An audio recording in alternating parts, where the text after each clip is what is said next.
It was important in a lot of ways. So first of all, actually going from online to in person, very, very important to do. And also to see the amazing reception. We had hundreds of people who were trying to get into those seats, and it was just incredible to see that. And what that really shows is that there is a crying hunger for a better foreign policy. And that is true across the political spectrum. And that's something that's very, very important as we go forward. So there will, of course, be lots of things we're going to disagree on. This isn't about trying to get people to vote for the same candidate. That said, what we need to do is understand that there is a common understanding that our foreign policy here has simply been a disaster. And we were very unhappy before the Iran war. We're much more concerned now because it's touching our lives in a personal way. So this is now not just simply a principal issue or something to be 5 or 6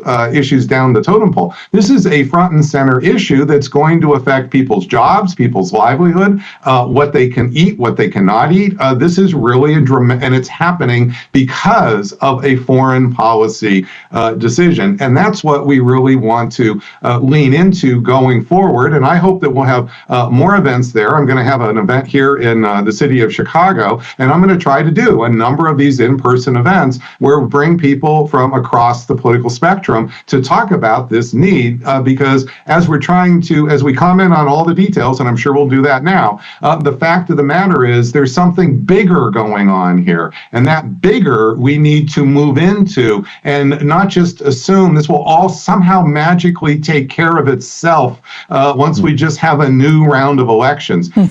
It's only been a few years since we got out of the last forever wars, and we're right back on the in another one. This is showing you we need more, and that big guardrail is actually us, the people.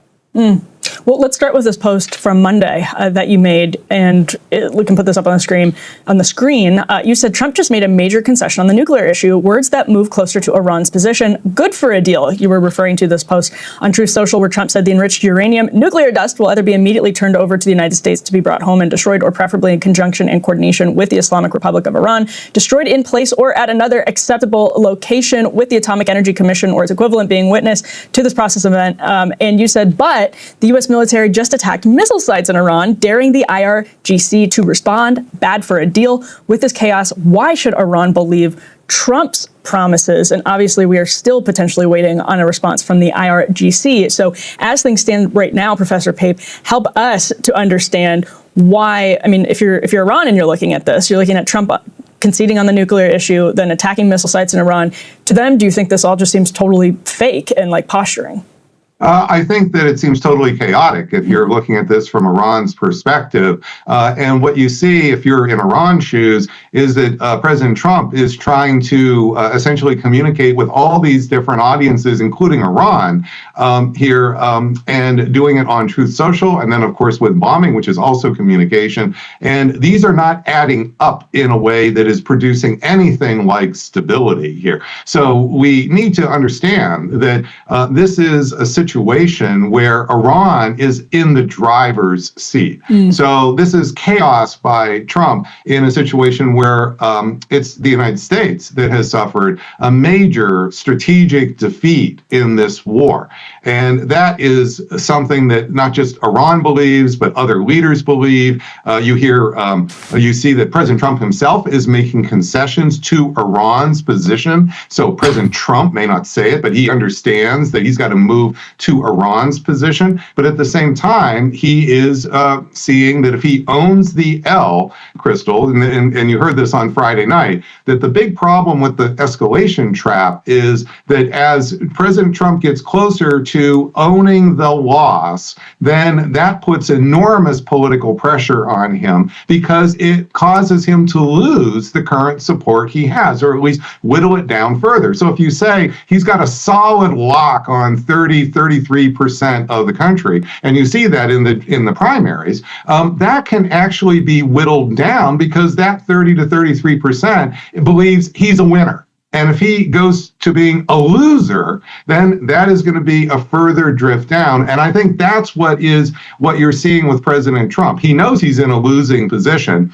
here. And as he tries to navigate the escalation trap, to wiggle out of it, it keeps pulling him back in. And the truth is, he needs to, I think, focus on a narrower set of issues. So what I would maybe talk about this, but I think that this idea that he's just going to float around on all these different issues and find some way to get a W that he can claim here is just getting him deeper into the escalation trap. And look, if it was only his presidency, we could say, who cares? But the problem is, it's not just his presidency. This is impacting negatively all of us listening to this. And by July 15th, those inventories are running out, folks. So we're going to hit a triple time bomb here where inventories are going to run out. And this is just going to hurt even more in the coming weeks. Yeah, and just so people understand the kind of concession that Trump was floating here, I'll just read it again. He says, you either turn over the quote unquote nuclear dust to be brought home and destroyed, or preferably in conjunction and coordination with the Islamic Republic of Iran, which I notice he switches around the language that he uses when referring to Iran, depending on kind of his posture toward a deal at the moment. He says it would be, the nuclear dust would, quote, be destroyed in place or at another acceptable location, which is another word for, downblending it. Which is exactly what Iran's position was on February 27. So right. Just what I mean by him moving to Iran is this was exactly the position that President Trump rejected on February 27 in that Oval Office discussion, where he then chose to do the bombing the next day. And so what he's done in that post is he has given up the positions that he's had before, and he's effectively moved to Iran's position. And that would mean, to be clear, what Iran was saying is it would dilute what it had above 3.5%, so all of it would be 3.5% enriched, which also, to be clear, would gain a few extra months in how quickly that material could be produced into a working nuclear weapon. So it doesn't solve the nuclear weapon issue.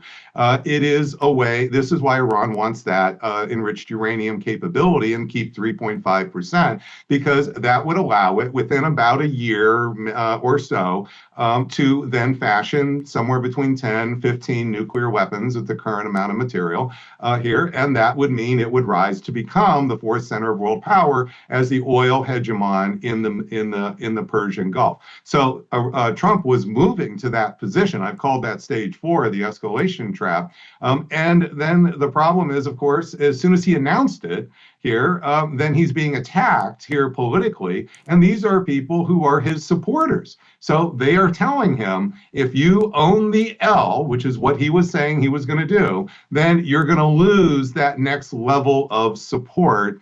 And maybe no surprise, we see bombing then a few hours, not too long after that. This is what I've been defining as literally the escalation trap, where it's not that there are, words or deals you could talk about, but the politics of the trap is what pulls people to the trap. And that's what you saw right here. President Trump is having a hard time owning the L here, and that's what's keeping him in the trap. And I'm sorry to say, this can bounce back and forth, folks. If we keep to these set of terms, this can go back and forth for months, even when we hit the wall in the middle of July, when we run out of inventories and those gas prices shoot up even higher here, we can bounce back and forth. That's why I'm suggesting we sort of narrow the ambitions here to try to find a way to squeak out of at least a piece of the trap.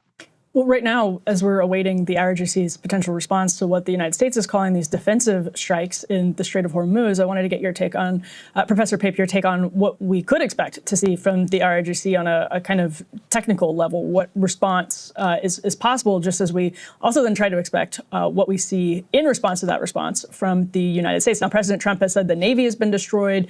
Ryan pointed out earlier in our show that it doesn't make a ton of sense to say their Navy has been destroyed while at the same time say that they're laying landmines in the Strait of Hormuz, but they've said basically missile capacity has been severely damaged. We'll see, Professor Pape, what do you expect to come out of maybe the next 24 to 48 hours, if anything?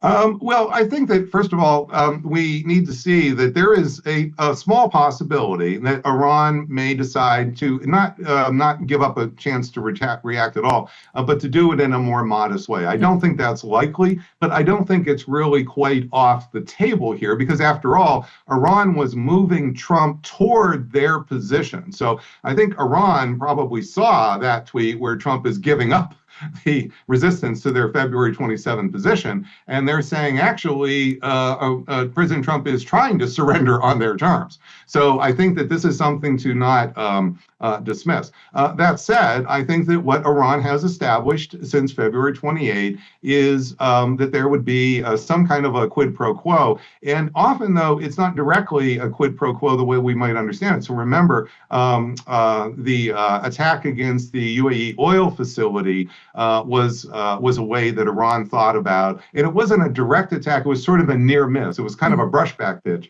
to remind everybody that it could do more to damage the supply of oil to the world. And I think that's really what I'm more expecting here, because that's their leverage. Their leverage is very specifically now about the supply of oil to the world. And so I think that this would be completely within their strategic mindset right now. And so that's the most likely attack that I would see. And so earlier in the conflict, you had said that the escalation trap was going to kind of inexorably push the U.S. towards ground troops in Iran. Other than that weird kind of weekend rescue of the two downed pilots, of which we've heard nothing since and haven't learned who the pilots were, there haven't been American boots on the ground. Right. Why do you think that was? And do you still think the escalation trap pulls in that direction? So long as the nuclear issue remains front and center here, I think that the issue of U.S. ground forces to go in to get that enriched uranium remains there. The exact timing of that, so I know the public wants escalation to be linear, that it wants it to be on a schedule here, but we need to recall that when I did the modeling, I started not with the modeling where we did a February 28 attack to change the regime. The modeling I've been doing for 20 years starts with the U.S. bombing Fordow and the nuclear facilities, and then saying about a year or two after that, we would do regime change bombing, which in fact happened. And then a period of time after that would be the limited ground operations here to get the nuclear material, that dust that he calls, not really dust, but and I think that that's really still there. And you hear pressure from Netanyahu for that as well. So I realize the public wants things to be like a light switch. Either it's all escalation is all on, or it's not. But what you're really seeing is the way real war works. Real war are these long periods of boredom where costs are mounting indirectly, punctuated by very short bursts of essentially sheer terror. And that is unfortunately what you're likely to see here. And I describe this as instability bouncing between the escalation track of military escalation and then the allowing Iran to rise to become the fourth center of world power. And I don't really think you're going to be able to end that unless we, again, I do think that there's an important thought here that I want to get across today, which is that I do think there's something that we should focus on in the negotiations. And if it's okay, I'd like to, because I just posted a big piece on this on Substack, I'd like to bring this up. So I think that it's not really going to be possible to end this escalation trap altogether. I think that's what everybody wants, and I think that that's probably not right. However, I do think that there's something that the negotiations should be focusing on more, and they're not, which is literally the price of oil. So right now, we're seeing negotiations about a whole host of these zero-sum issues. Here, whether Iran's going to have nuclear material or not, whether it's completely opening Hormuz or not. What matters to the public, what matters to that crowd at Busboys and Poets, though, are not all of these details, which, of course, the experts like us will talk about here. But what really matters is the price of gas, what they're really paying. And I think that it would really behoove the Trump administration to cut to the chase about whether Iran is really willing to commit to returning the price of oil down to the pre-war level. So you haven't heard that language yet. And I think it's important because I can well imagine we get a lot of sort of these MOUs and so forth, and then we discover that as months go by, the price of oil is still $90 or higher. And it's because Iran has lots of tools at its disposal here, including with its with the Houthis, with proxies, to find ways to keep that price and that risk premium high, even as some ships are passing. And so I think unless we focus like a laser on the issue that really matters right now to the world's economy, which is literally the price of oil here, I think that we're going to be sadly surprised when we find out that whatever deal might come is not actually that much of a deal, you see, because otherwise Iran will just simply continue to deal with all these details when the bottom line for most Americans is what's really happening to that price of oil. And I think that this should be the front and center issue as the negotiations go forward, which is call Iran out. Is Iran really willing to have the price of oil come back to the pre-war levels of, say, the mid-60s for Brent? And if not, why not? And that could actually be helpful over time, because then you really could have a conversation here with China, with Russia, with the Europeans. Now you have something you're actually talking about that's concrete. And if we don't have that concrete issue, I think we're just going to be bouncing back and forth. There's too many big balls in the air all at the same time. And this is just a prescription for a dead negotiations. And we have some breaking news here where Iran State TV is putting out what they're calling basically an unofficial framework that has been agreed to by both sides that they're continuing to hash out. The details are the U.S. military would withdraw from the vicinity of Iran.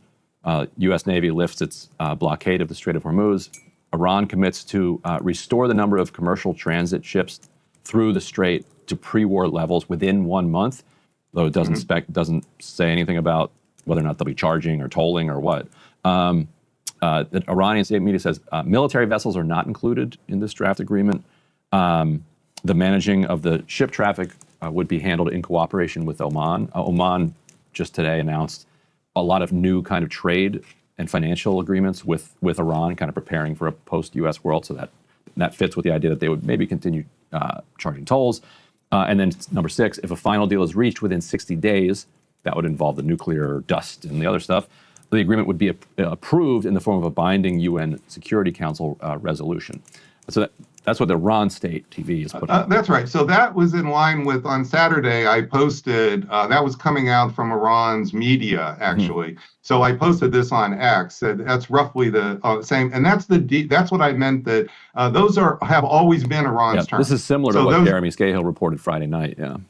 Yeah, so this is exactly what I mean by those are Iran's terms. And what you see is President Trump is having to move to Iran's terms, which is effectively surrendering on Iran's terms, you see. And that includes the tolls. So this would be Iran becoming the 4th center of world power. What I'm adding to that is that what's missing here is we're negotiating those 6 points is the actual issue that I'm putting my finger on, which is the price of oil here, because you could end up with a situation where even with that deal, the price of oil does not remains near $90 a barrel, 20-30% higher than it was before the war. Iran would have lots of reason to want that extra money. Russia would have reason to want that extra money. Even for a year, China might be willing to go along with that. So over the next year or two, this is the critical issue here. So what I would say to President Trump is